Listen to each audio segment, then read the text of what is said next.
Hi, welcome back to Spotlight SoCal. My name is Andrew Quiñones, and today we have a special guest in our studio today, Monica Duran. Hi, Monica. Hi, how are you? Thank you so much for having me. Well, thank you for being here. I appreciate you. So we met at a Rotary meeting, right? Yes, we did. That's right. So you were one of our guests, and you were a very different guest than we normally have at our Rotary meetings. You have a topic that's maybe very uncomfortable for many people, but I thought it was a fascinating topic, and the thing that you do, it really had such an impact that I called you back to come in to talk to us, my wife and I, about end-of-life planning. Yes?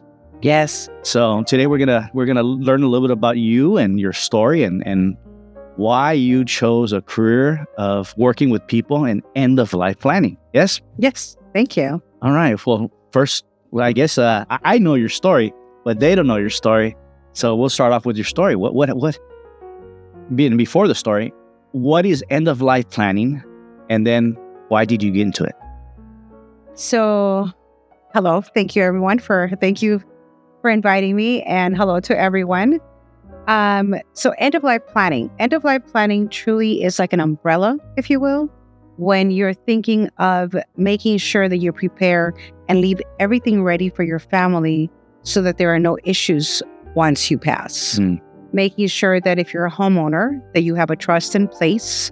I work with attorneys to make sure that a family, again, has a trust in place so that they don't end up in probate. I think sometimes, for the most part, people don't realize how expensive probate can be if there's no trust in place, and that can run in the $20,000 and up to, it can go $150,000 or more. Wow. Where families unfortunately come where they're forced to sell these homes because they don't have the probate costs to cover attorney fees, right?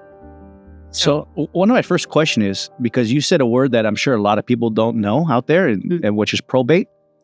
Is end-of-life planning for only rich people, or is it for anyone? Anyone should definitely. A lot of people sometimes think, well, I already bought my house. It's paid off. I don't have anything to worry about. If you are a homeowner, if your property is worth more than $210,000, you need to have a trust completed.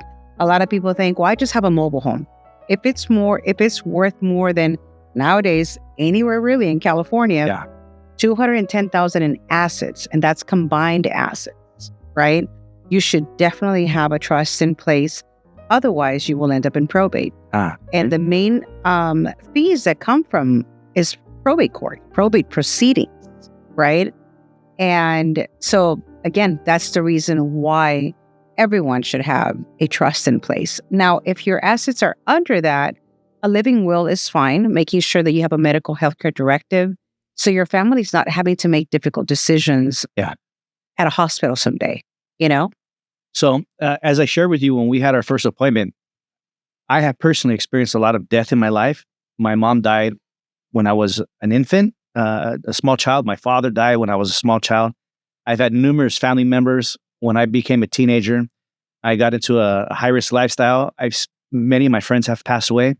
And often when I think about funerals, in particular when I was younger, I think about the car washes, the people that are trying to raise money because they have to bury a loved one. And I can only imagine that there's a lot of stress in the process of sending someone, to their final resting place. So what is your story? What happened to you in your life that opened these doors to end-of-life planning? Well, we can start with the first time I experienced death, which is when my mom passed away and I was 13 years old. 13 years old. Unlike you, mine was my grandmother, but that's who raised me. That's the person I knew as mom. And from that point forward, I understood that my life was different. So when I had children, I always made sure that I explained death from a place of understanding that I'm here today and I may not be here tomorrow. And not a place of fear per se, although it can sound that way. But more from a place of like, I don't want you to go through the shock I went. of my life changing from one point to another. So more from the understanding of dying is part of living. Yeah. That's my saying Yeah. for my children. Dying is part of living, and we are all going to die someday. That's right. Yes, I asked Jesus for 95. Can I have 95? Because by then my now youngest would be in his 50s and I would know how it turned out. Yeah. All right. Right? Yeah. So, and then fast forward to that, I was 21 years old when my first brother passed away, and he was 17. 17. And who's ready for that? Yeah. Right? So then this is prior to the GoFundMes. So we were the people with the posters, asking for donations, doing car washes, selling food, borrowing money. Because unfortunately, in the funeral industry, there's a lot of people that I don't want to say that takes advantage, but yes, sometimes they take advantage. Or when you're grieving and you're being offered different options, you or the person that's helping you is saying you should get the best one. Or if you have any type of reservation to the person that passed, I didn't do enough. I didn't show up enough. People start spending more than their parents would ever choose. In this case, my brother, right? So because of that, I understood that the funeral industry has a lot of gaps when it comes down to an at-need case. So I will say there's pre-need, which is what I do. I offer services prior to them being needed, which is pre-need. Yes. And then, of course, you have at-need cases when the death has occurred. Right. So when the death has occurred, we are extremely emotional. Yeah. We're not really present depending on how close the person was to us, right? But the closer the person, the thicker that relationship, right? The harder you're going to be in pain. And you're not going to be able to make decisions that come from a place of love, at peace, right? As opposed to chaos. And I don't think people understand. And I'm going to say something that's going to sound wrong, but so just people don't understand, it'll take hours. Think of you're at a funeral home 4 to 6 hours at times. Wow. Because that's how long the process can take with questions, people having to make phone calls all of a sudden. I'm not sure about this. Perfect example. What was grandma's maiden name? Because mom and dad are no longer here. And now grandkids are the ones setting up services. What was grandma's maiden name? How do I not know that? I just know her as Nana. Thank you. Yeah. Exactly that. Right? So it's things that we don't think about. So I've digressed. My second brother was 30. Yeah. And I was 39. So your mother, first brother, 17, and the second brother, 30. 30. Mm-hmm. And I was 39. With Junior, we had some time to plan. We had a week. A week to plan. That wasn't much. Yeah. Right. That's not very much time, but there's time for questions. There's time for knowing. There's time for not accepting per se, but the process begins. Right. Right. And it's hard, but it at least allows space. Sometimes we have loved ones that can be sick for a year, 2 years, that there's an impending something coming up. Mm-hmm. But we don't want to make our loved ones feel like, we're going to plan it. You're not even gone yet. Yeah. Sensitive topic, huh? It's a very sensitive topic for our loved ones and us. Yeah. It's beautiful when our loved one can say, you know what? Let's do this. This, and this is what I want. Right? But majority of people are just not raised in the way that we can appreciate both. Right. The time we're going to be here and the time we're going to be gone. My mom was always so good about having these very, how do I say, the conversations that were had were very, as a matter of fact, this, and that. Yeah. So there was just really no space for us not having to accept that. And I too grew up in a neighborhood where there was a lot of death happening. Yeah. For whatever the reasons, right? So we experience death more often. And not that you get desensitized to it, but the acknowledgement and the understanding of it is not the same as opposed to someone who is currently in their 50s and has never really lost anyone. Yeah. They are the hardest hit because they've never really gone through it. I have this saying that pets for our children are that first lesson, Yes. right? Because they're going to lose that pet depending on how old they were when they got the pet to how old, So it's really their first loss. Yeah. My little boys have already experienced, I think, maybe 5 or 6 pets that have been buried in the... What are you doing to the pets? Yeah. No, they were... I had them. I had a few of them before they were born. So see, and that's what I mean. It just, and sometimes we get squirrels, sometimes not squirrels, guinea pigs, hamsters, and the longevity. Right. Yeah. But again, it's something that sometimes we don't consider, that it's not the age, and it's not the time span that somebody's here. Yeah.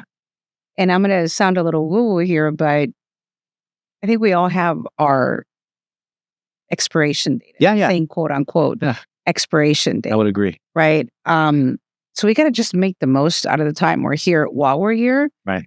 But we also have to make sure that we leave a plan in place for our loved ones to do, to be able to handle the loss differently. Yes. My now 17-year-old son was 12 when he opted for cremation.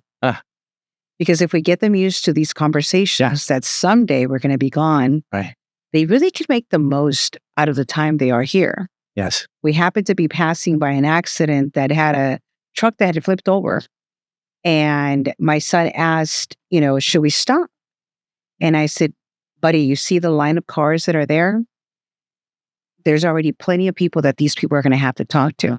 I said, but if you pay attention to the family, yeah, they're a little bit in shock, but everybody's okay.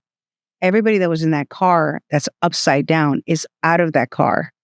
And there's no real stress other than what happened. Yeah. So if we stop, it's going to be one more person they have to explain what happened to. So we're going to let them be, right? Yeah. Jesus took care of them. Everybody's good. And as we continued, I don't know why, but I asked him, I says, Stephen, my prayer is always, Jesus, give me 95 years. Can I have 95? But if our journey is supposed to be different, Stephen, I'd like to know, how do I honor you? Would you like to be cremated or buried? Yeah. He was 12. Yeah. And he says, well, I don't think I'd be okay with it. He says, even though I know that I would no longer be here physically, I would rather be cremated. I don't want to be, what's it called? Worm food? Thank you. Yeah. But again, why? Because he's comfortable with the conversation. My son was 10 when my biological mom passed away. And he was in the room with us. I was good with that. Yeah. And he was good with that. Yeah. It was the first time I realized that he was good with the conversation of, passing. Yeah. Accepting. Yes. That we're all here for a certain amount of time. Right? And since you came to visit us in our home and we went through the conversation, we've been having conversations with our children, and it's not weird. They're kind of comfortable conversations without too much stress, just to get an idea that, again, we all live and we all die.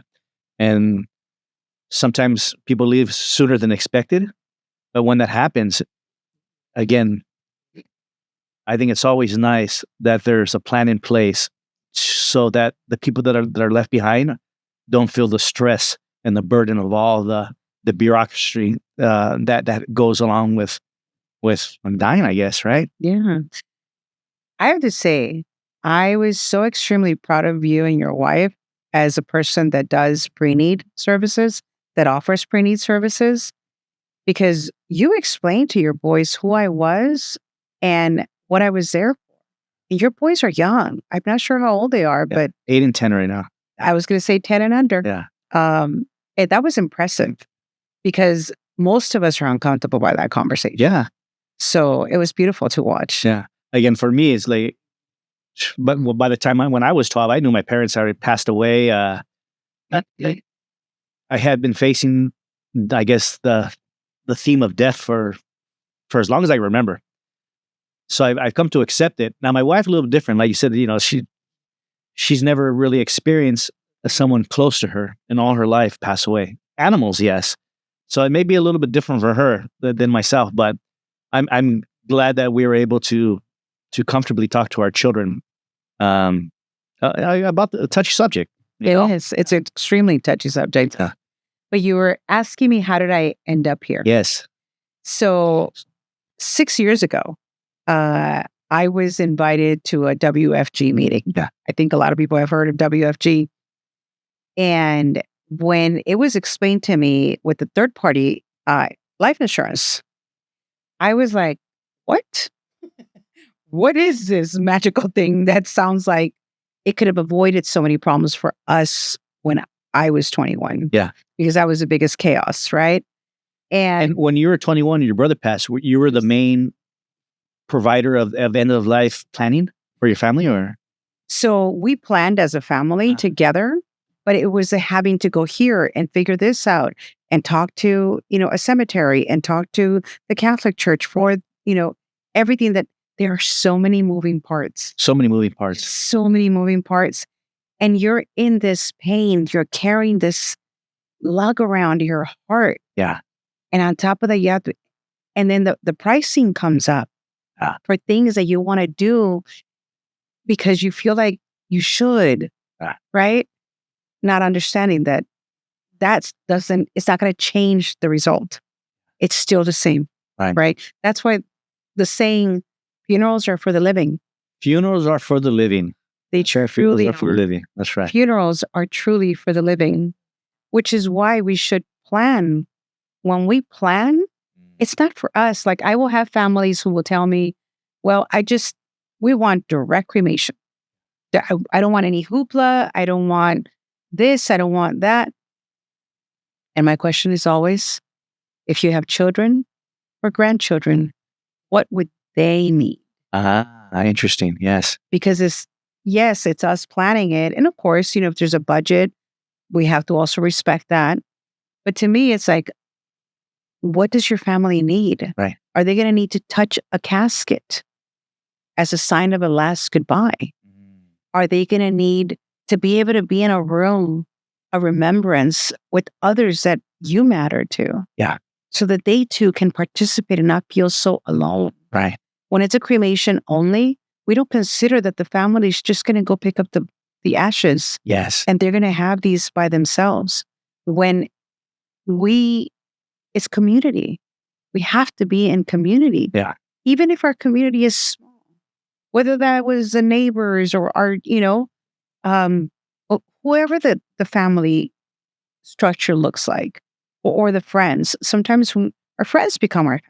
Yes. Sometimes we moved away from another state and now we're here and our friends are our family, right? So it's considering that. Yeah, that's right. When we were doing our end of life planning, I was telling you that if I die young, before, let's say 75, that's still young. I like that. If I die young, I want to have a big funeral. I want to be cremated, but I want that casket and the funeral for people to, come say goodbye to me. I've been to plenty of funerals and there's a lot of contemplation, a lot of thinking about our life and possibly being in that casket one day. And so I if I die young, I said, I want to have a funeral for the community and for all the people that maybe I've affected throughout my life. But if I die old, I'm the last one to go, at 95, 100, and I've outlived most people, then I'm willing to have something very small because I outlived everyone. But yes, funerals are for the living. I want to have a funeral so the people that I've loved and and touched their lives can say goodbye to me in a way. I want to be floating in the room, feeling grateful for all the people that I've met throughout my life. That's beautiful. Yeah, I think it's kind of nice. I love that. Yes. Sounds like mine. But you made me think of something when it comes down to what our loved ones leave behind for us, and we are sitting in that funeral, whether that's a funeral home, whether that's a church, the chapel, wherever you're having your funeral. That contemplation is a gift. Yeah. Our loved ones leave us to contemplate the life we still have, because it's a privilege for the rest of us. Yes. Right? A lot of us sometimes can feel guilty, there's a lot of people that have the remorse of still being alive, especially when the person is younger. Yeah. But no, I truly believe, and maybe that was for my own benefit of believing that we all go when we're supposed to, because it's a lot more painful to have to, blame it on the cause of death. Yeah. That's a lot more painful, because then we think we could have done this, we could have done that. As opposed to if we just go by allowing control to be released and we give it to God. Yeah. And we say, this is when you said that was their time. Right. Has nothing to do with me and nothing I could have done. Right? Sometimes when parents lose young children. That's the hardest, when a parent loses their child before they pass, huh? Yes. Yeah. And that's the best part you just said right now, that to us, our children will always be our babies. Right. They could be 50 and we could be 70. Those are our babies, right? When our children go before us, regardless of age, there's a burden. I had a Rotary meeting this past Tuesday, and one of my fellow Rotarians, she's probably got to be in her maybe 70s, I'm guessing. She had lost a son, and this week is the year anniversary of her son's passing, and it still affected her. I mean, we needed to give her some love and a hug. And she was telling us it's tough when a child goes before the parent, and she was just like you were saying, even though he was 50, he was still my baby, and so, yes, life is not guaranteed. It is, but planning can be. 100%. Now you were saying you were working with WFG, World Financial Group, and you were learning some stuff about insurance. Yes, and that set you on a path to becoming your own executive director of your own organization, right? So let's get back to that story. So WFG gave me the ability to get my license to get life insurance, to be able to offer life insurance to people. And now in this side of the world, right, where we focus truly on funeral planning. Right.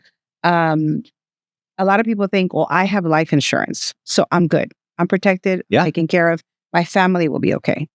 One, yes, the money is there, but depending on how hefty your insurance is, that's how long it can take for a review to happen. So out there, if you're listening in TV land, this is something you need to pay attention to, this part in particular, okay? So, because that's something I learned from. So even though you have life insurance and you feel that you're covered, there still are obstacles. There really is. There really, really is. Because a lot of people contend with, I already have life insurance and I'm good. Right. Well, one, for you to be able to put in a claim to get your life insurance proceeds, you have to have a death certificate. And the death certificate has to come from the funeral home. And if the funeral home has not been paid yet, right? Yeah. They're going to have to the family is still going to have to come up with that money. Yes. To be able to pay for the proceeds for the funeral cost. And yes, there are funeral homes out there that can offer to become an assignee, right? While everything's on hold. But nowadays, because so many funeral homes have been burnt, because what happens is, here's parents that were responsible and they left, a sizable amount for a beautiful ceremony. But now the beneficiary is the one that gets the money, not the funeral home. Ah, yes. So the beneficiary has to come and give, pay the funeral home. Yeah. And it doesn't always happen. Yeah. So funeral homes had to they had to protect themselves, they had to protect themselves, right? So not every funeral home out there will agree to something like that, right? And then on top of that, so let's just say, funds are low, we don't have a lot of money, we want to put together the best funeral service possible for our loved one, but now we're going to ask the funeral home that's willing to become an assignee. Well, they do that, but they're also going to charge a percentage. Right. Little interest for the work. Now you're not just paying for the funeral service, but now you're going to have to, on top of that, pay the funeral home, almost like a IOU. Yeah. So that they can guarantee that they are going to get paid. Yeah. So a lot of people think, and yes, the money part is important, but to have to sit down at a funeral home for 4 to 6 hours to fill out forms, to answer questions, to determine, make decisions, when we can do it in advance. Yeah. When someone like myself At your own kitchen table, over coffee, in a conversation. Exactly that. It is exactly that. We fill out the forms. We go over your, preferences and different options. People will sometimes say, well, I don't want to be sold. I don't want to. And I always tell people, I do not sell funeral plans. Yeah. I offer options. And you select what's right for you, not just a service. Because, excuse me, if it's a funeral, it could be a traditional burial, which is a 1 to 2 days, where we have viewing one day and church service the next day. It can be a same-day service where everything's done on one day. You're either going to forfeit viewing or you're going to forfeit a church service, right? Because only one can happen on the same day. Right. Or you're going to have a direct burial, right? There's different options. Yeah. It really depends on your budget and what's your preference. For cremation, we have a traditional cremation, which is what you select. Yes. Right? Which is what you were telling the viewers. And then we're telling also, something as simple as this. Do I want to get an urn at the funeral home that's going to cost $300 to $500? Or do I want to order one on Amazon that is just as nice, but it's going to cost me less than $100? And that's what I always tell my clients. You don't have to go and spend money that's unnecessary. Right. Right? Yes, definitely. And you don't hear that too much nowadays, Yeah, because for me, because of my lived experiences, I want people to be taken care of the way I wish I was taken care of. Yes. Right? With like the personalization behind the planning is beautiful. So many different people I come across, and I have the privilege of helping so many different ways. Like this is what I want. I want a party. I want a DJ. Yeah. Right? Mariachis. Everything, right? Doves to be released. A horse and carriage. Yeah. I've seen a few interesting funerals. But that's the best part about it, right? So there are so many different options, and that's what I do. I offer options, personalized options as to which ones you would like, what sounds right, what's within your budget, right? Payment plans, which is somebody can pay everything at once, and that's good, right? But we also have 3-year, 5-year, and 10-year payments. Like a layaway at Kmart? I guess, yes.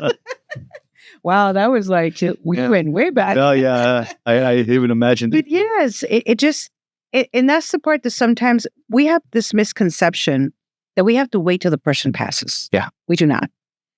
And you don't have to pay an arm and a leg. For example, we work with 140 different family-owned funeral homes. Wow. So, and we're through quite a network. Yeah. All of Southern California in person, right? We have Central California and Northern California, which for the most part, those would be done online. Yeah. So we can also help somebody online if they can't come to us, right? That's nice.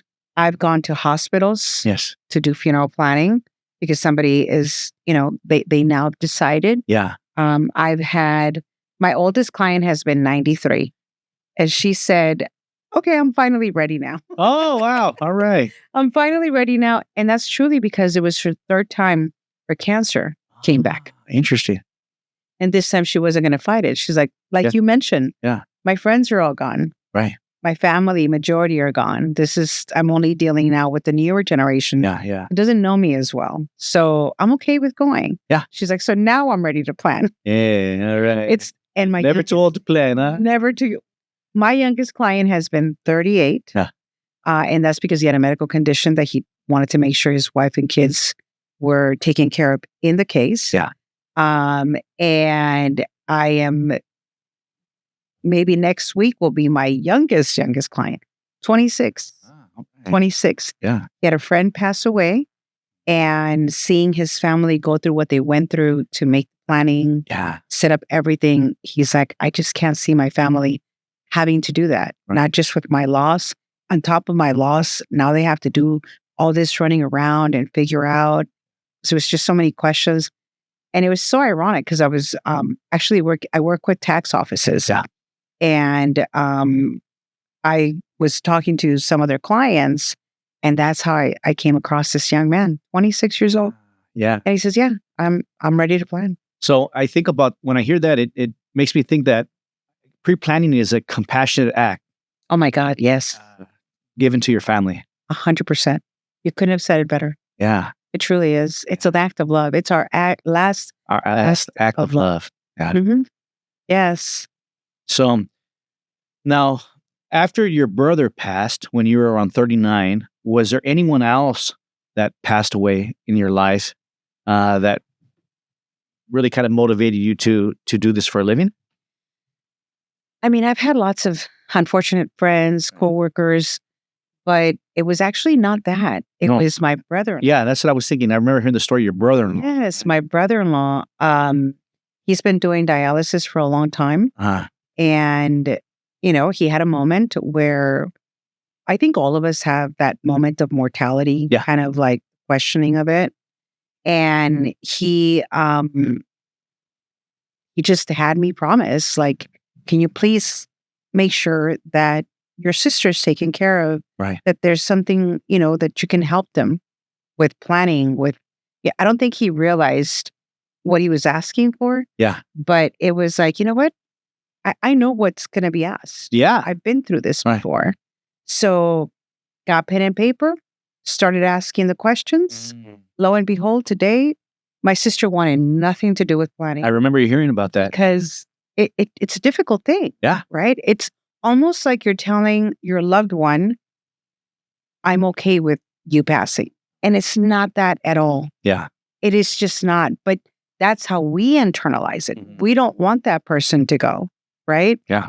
So, long story short, my brother-in-law and my sister now have everything set up. Yeah. They have nothing to worry about.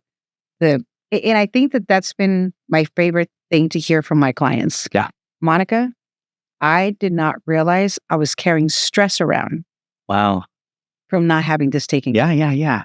It lets you sleep differently Yeah. because that last thing that you don't want to worry about, Right. you actually don't have to anymore. Yeah. Because everything that you would want to happen is now there. You can even write love letters to your children. Yes. You can leave messages to them. You can be so intentional about how you go. Yeah. That's why I created my love letter for tomorrow. My love letter for tomorrow. It's a workshop that I offer where I guide the participants to write exactly that, a love letter for when we're no longer here.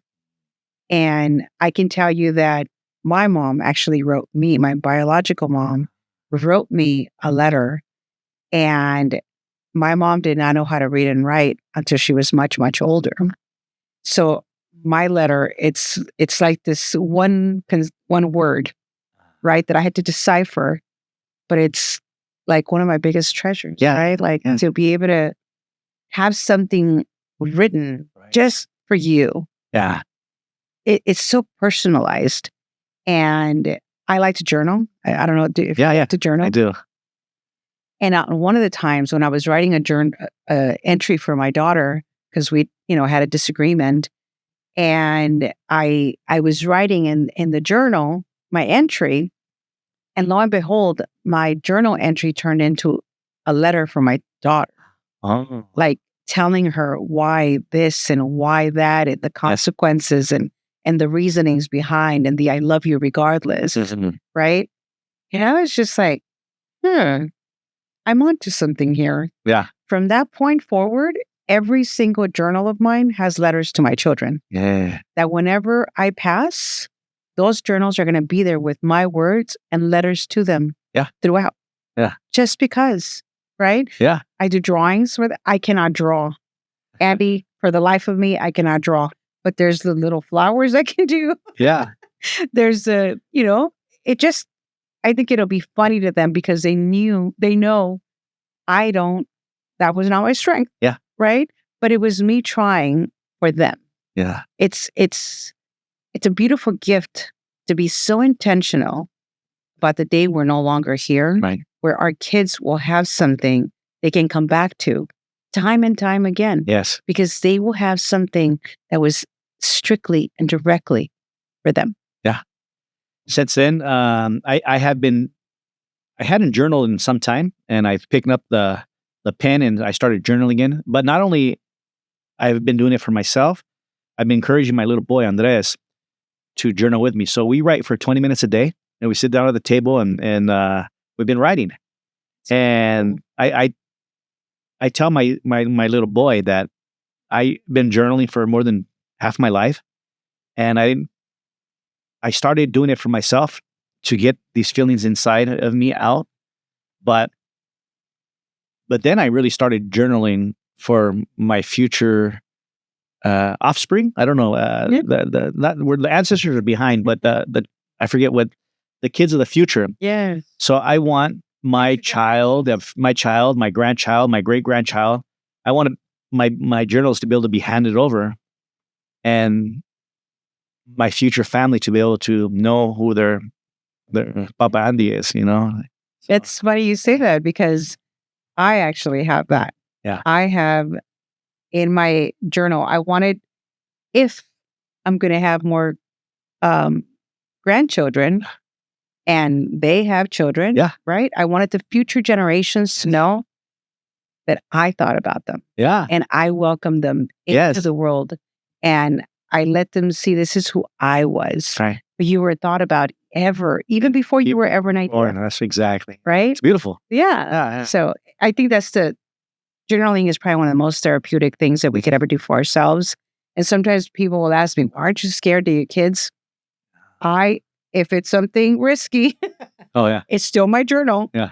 So I put on there, read with caution. Yeah, that's good. I got to do that at one point, read with caution. But it's still me. Yeah.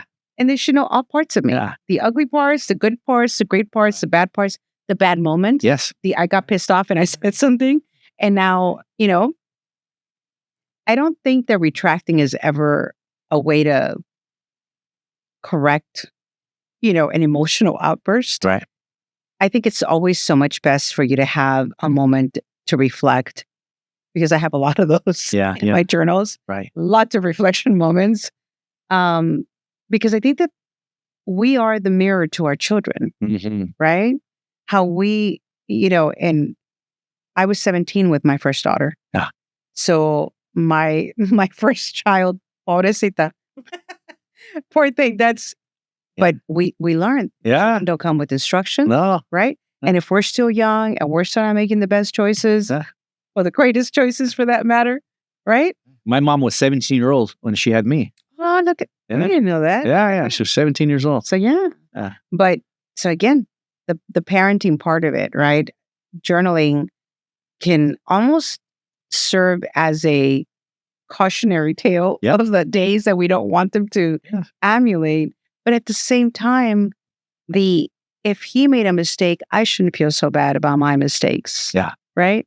So I don't know. For me, it's just a beautiful gift. Yeah, but I tell you one thing, journaling, after not journaling for probably a couple of years, it sure does take time. Every letter, every word, every sentence, like it forces us to slow down and to contemplate, to think, what our next thought, our next line is going to be, what, and for this time in particular, where everything is, fast, immediate gratification, journaling really helps us to slow down and take a breath, right? And be thoughtful of what we want to say, huh? It really is. It's funny you say that because I was talking to a girlfriend of mine today. I was mentioning the love letter for tomorrow. I'm actually having one tomorrow at the Pomona Chamber. Oh, okay, nice. So tomorrow, Saturday. Yeah. But we were talking about reaching, because a love letter for tomorrow, although a beautiful way of expressing yourself to your children, if you've never done so, like you and I, it's still hard, right? It's still a difficult ask, unless you're ready, or curious, right? So I'm actually contemplating on putting different things, because my subject is so difficult. I want to do it in an inviting way. Yeah. Right. So I was talking about maybe putting together a scrapbooking day. Yeah. Yeah. For us to honor, kind of like think of Day of the Dead. Yeah. Right. But where we come in to be able to do pages, to do scrapbooking, to honor our loved ones that have passed. Yeah. Even pets. Yeah. Right. To be able to have that like moment of, I don't know, just processing and checking in and just remembering. Because what happens when you take all old photos out? Yeah. Conversations. Oh, do you remember this happened? Do you remember that? I don't know. I just think it's such a beautiful way of remembrance, the remembrance. I kind of feel bad for this new generation because we grew up in the same generation where we have photos and albums and we can look at things, but everything is on the phone. Yes, and if you don't print them out yourself, God forbid that technology is wiped away or something happens because so many people won't have these memories to go through. Now, you got to look through a device to look at those pictures rather than that physical thing in your hand. So if you got photos on your phone, Print them. Yeah, don't forget to print them. Especially important ones that you want people to touch and to feel, and to talk about, right? Yeah, is a great conversation starters. Yeah. So that's something that I'm contemplating. I really, truly, at the end of the day, after everything is said and done, Yeah. I want every single family that I get the privilege of talking to, Yeah. that goes with the plan. They have the plan that's right for them, that's right for their family, that is thoughtful, that it's patient, that it's graceful, but that it applies to them, whatever that may look like, right? So, I mean, I have had one of my neighbors not long ago was telling me about how her mom thought about everything. Her passing, although of course difficult because losing a mom, that's your root, right? But she was like, I don't even know when she did this. It was done like 10, 20 years ago. Yeah. She thought of even, this is what I want to wear. Yeah. This is what I want to wear. These are the people I want there for sure. So it's that thought that goes into pre-planning. Right. Yes, there's, the money part of it, but there's so much more than that. Mm-hmm. There's so much more. Now we're going to take a quick little break. And when we come back, we're going to explore a little bit more what goes into that. Okay. Perfect. All right. Thank you.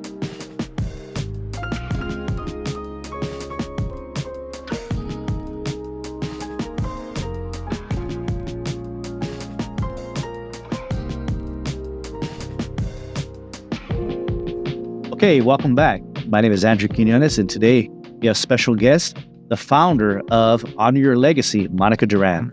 So, Monica, as we pick up from our last conversation, you're going to share with us a little bit more about what it is to get involved in end-of-life planning, who's it for, and how do we connect with you? Perfect.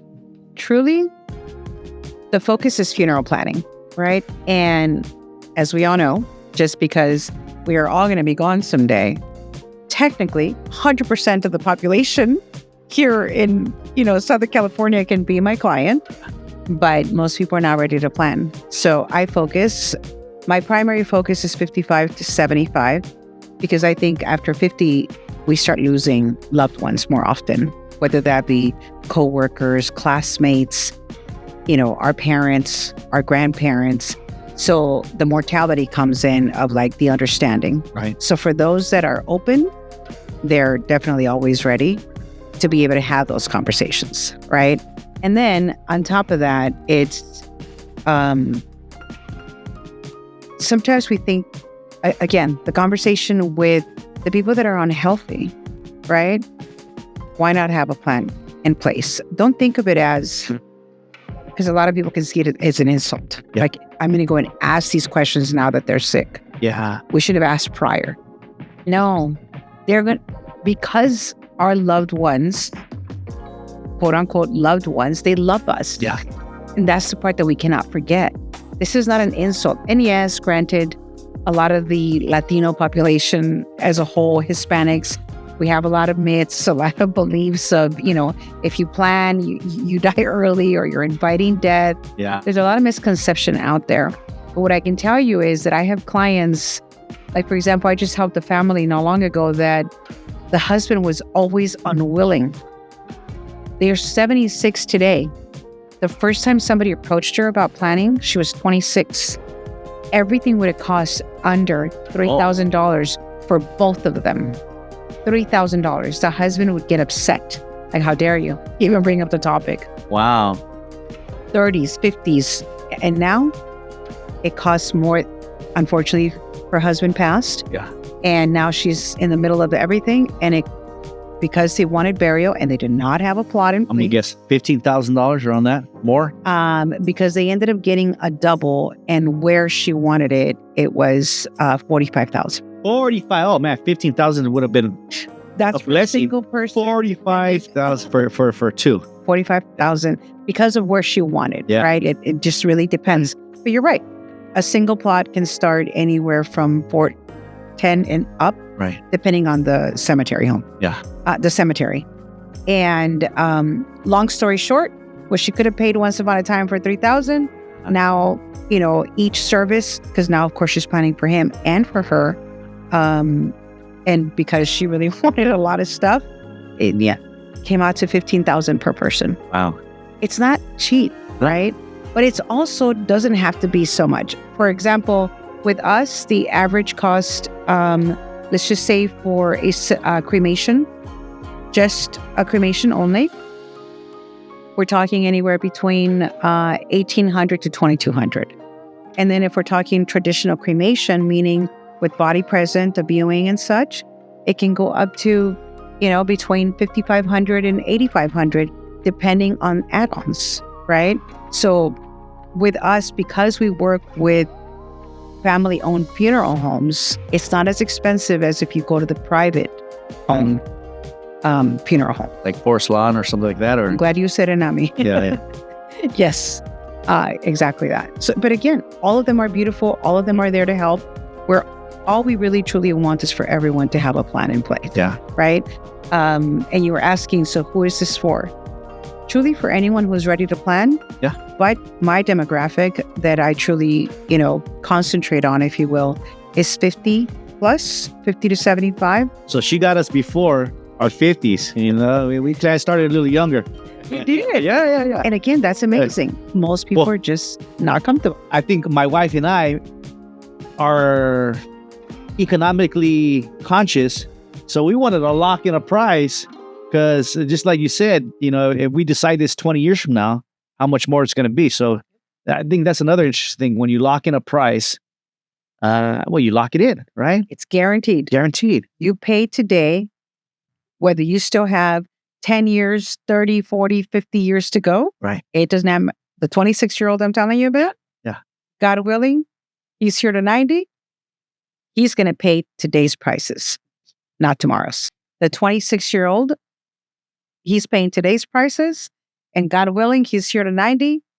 He doesn't pay that price. Yeah. He pays today's price, because that's the other part about pre-need being important. Yeah. We lock in today's rates. Yeah, They're guaranteed. There is no way that it will not happen. A lot of people also say, well, because a lot of people will go to a funeral home directly and make plans. Guess what? Now the children have grown. They moved to a different state. So now parents are following. Well, guess what? If they plan directly with that funeral home, they can't take the plan with them. With me, they can go anywhere across the country. Oh, that's interesting. Yeah. So another benefit to us, right? So making sure that we have the right place, everything guaranteed, and that it can go with them anywhere. Yeah. We also offer repatriation services. Let's just say somebody wants to go back to their country of origin. A lot of people won't go back to Mexico to die in their rancho. Wherever the case may be, right? I mean, it could be Europe. Like I had a client who she's here and she's from London and she's repatriating back to London. It could be really, truly anywhere. And I can imagine that there's a lot of moving wheels and trying to get a dead body back to a home country, right? And so it makes it, I'm guessing that pre-planning makes it a lot easier. 100% easier. Yeah. 100% easier. And we also offer away from home protection. What that is, it's an insurance that if you're traveling more than 75 miles away from home, your family simply makes a phone call for your body to be brought back. Oh. I had a client, fortunately, opted out Yeah. because they were leaving to Europe, Yeah. as a matter of fact, on vacation, dream vacation. They had been both waiting to retire. And when I offered the away from home protect, because they got their trust ready, Right. they got their funeral services done, they got everything done. Yeah. And once we were done with everything, I offered at the end the away from home protection. Yeah. And she's like, Monica, I want it, but I will get it when I come back because we have another trip we have to go on. But this is going to go into my spending money. And unfortunately, she actually did not come back. Wow. Daughter finds my information in the folder, says, Monica, please tell me when my mom got this. And she did not. It would have been $600. Yeah. And instead, they had to pay $14,000 $14,000 to bring her back from Germany. From $600 to $14,000. It really is a big Yeah. planning ahead. Yeah. For everything. For that we everything, do. right? Yeah. There's this, like, the reasoning behind is just great. Yes, we're definitely making sure that our loved ones are prepared, that they don't have to do all this paperwork at the time of need, that they shouldn't have to go through this emotional burden. Right. But it also protects your pocket Yeah. later. Right? Or your pocket for the money you're leaving behind to the children. Right? That's true. I actually have a lot of parents that will sometimes tell me, well, I already did all these things and I'm leaving them the house. They should be able to pay for everything. Yeah. Yes, that's true. But families shouldn't have to go through that if we can do the planning ahead. Yeah. At least for those families, I say go with the bare minimum and then allow your children to add the add-ons. Mm-hmm. But just have a plan in place. Right. Do the paperwork, do the planning. What would you like? Don't leave them guessing. So, yes. And I would also say, my thought came and went. Oh, all right. It happens sometimes. Yes, it does. That you were asking me for who is this for? Yes. On top of that, I'd also like to be able to get together with other professionals that work with the 55 plus community. All right. Right. Anybody who does senior living assistance, 55 and older communities, because I do workshops and I come in and I talk to, Jesus. I come in and I talk to whether it's a residential place or a medical facility. I come in and I talk to everyone regarding funeral planning. We put processes in place for those that currently do not have those questions asked when somebody is being admitted. So then they're having to figure it out at the end also. Right. So I'm also helping with that. So again, anyone working with seniors. So if you're watching this video and you know someone that could benefit from these type of services, then we're going to leave some information below so you could connect with Monica and Honor Your Legacy program.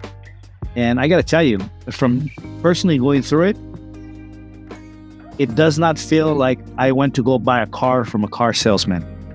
Right. And sometimes I think that deters people from even starting to have this conversation, like going to buy a car. Oh man, what are they going to try to sell me? The way that you approach the conversation is it's kind and it's compassionate and it's friendly. And there's no, to me or my wife, it didn't feel like there was any pressure to make any decisions or choices, but you're very welcoming, guiding us through the process and asking us, I guess, important questions that we have to just really think about.